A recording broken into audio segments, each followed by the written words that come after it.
Chapter 5. Winn-Dixie couldn't stand to be left alone. We found that out real quick.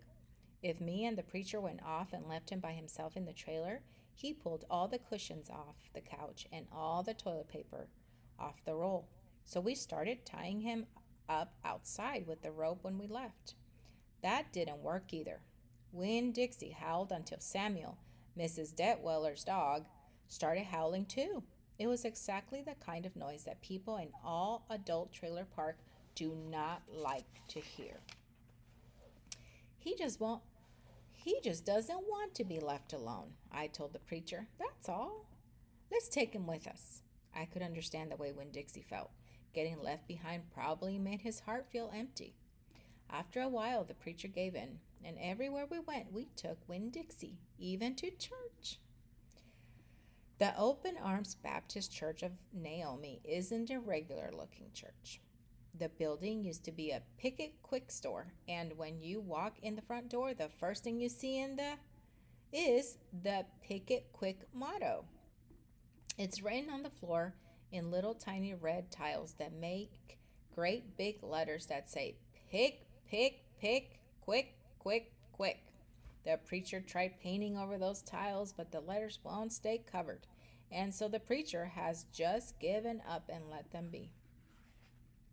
The other thing about the open arms that is different from other churches is there aren't any pews. People bring in their own fold up chairs and lawn chairs, and so sometimes it looks more like the congregation is watching a parade or sitting at a barbecue instead of being at church. It's kind of strange church, and I thought Winn-Dixie would fit right in. But the first time we brought Winn-Dixie to the open arms, the preacher tied him outside the front door. Why do we bring all the way why do we bring him all the way here just to tie him up? I asked the preacher. Because dogs don't belong in church, oh Paul, the preacher said. That's why. He tied Winn-Dixie up to a tree and said how was lots of shade for him and that it ought to work out real good. Well, it didn't. The service started and there was some singing and some sharing and some praying, and then the preacher started preaching. And he wasn't but 2 or 3 words into his sermon when there was a terrible howl coming from outside. The preacher tried to ignore it. Today, he said, "Aroo," said Winn-Dixie. "Please," said the preacher. "Aroo," said Winn-Dixie back. "Friends," said the preacher. "Arr," wailed Winn-Dixie. Everyone turned in their lawn chairs and fold-up chairs and looked at one another. "Oh, Paul," said the preacher. "Ow," said Winn-Dixie. "Yes, sir," I said. "Go get that dog," he yelled. "Yes, sir," I yelled back. I went outside and untied Winn-Dixie and brought him inside, and he sat down beside me and smiled up at the preacher, and the preacher couldn't help it. He smiled back. Winn-Dixie had that effect on him. And so the preacher started in preaching again. Winn-Dixie sat there listening to it, wiggling his ears this way and there and that, trying to catch up all the words. And everything would have been all right except that a mouse ran across the floor. The open arms had mice. They were there from when it was a Picket Quick, and there were lots of good things to eat in the building. And when the Picket Quick became the Open Arms Baptist Church of Naomi, the mice stayed around to eat all the leftover crumbs from the potluck suppers. The preacher kept on saying he was going to have to do something about him, but he never did, because the truth is, he couldn't stand the thought of hurting anything, even a mouse. Well, Winn-Dixie saw that mouse, and he was up and after him.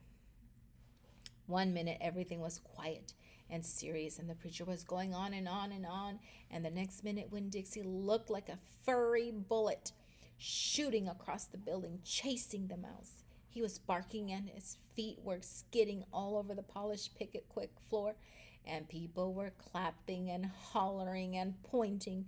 They really went wild when Winn-Dixie actually caught the mouse. I have never in my life seen a dog catch a mouse, said Mrs. Nordley.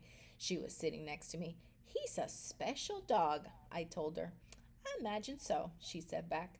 Winn-Dixie stood up there in front of the whole church, wagging his tail and holding up the mouse real careful in his mouth, holding on to him tight but not squishing him. I believe that Mutt has got some retriever in him, said somebody behind him. That's a hunting dog. Winn-Dixie took the mouse over to the preacher and dropped it at his feet. And when the mouse tried to get away, Winn-Dixie put his paw right on the mouse's tail. Then he smiled up at the preacher. He showed him all his teeth. The preacher looked down at the mouse. He looked at Winn-Dixie. He looked at me. He rubbed his nose. It got real quiet in the picket quick. Let us pray, the preacher finally said for this mouse. And everybody started laughing and clapping. The preacher picked up the mouse by the tail and walked and threw it out the front door of the picket quick, and everybody applauded him. Then he came back and we all prayed together. I prayed for my mama. I told God how much she would have enjoyed hearing the story of Winn-Dixie catching that mouse. It would have made her laugh. I asked God if maybe I could be the one to tell her that story someday. And then I talked to God about how I was lonely in Naomi because I didn't know that many kids, only the ones from church.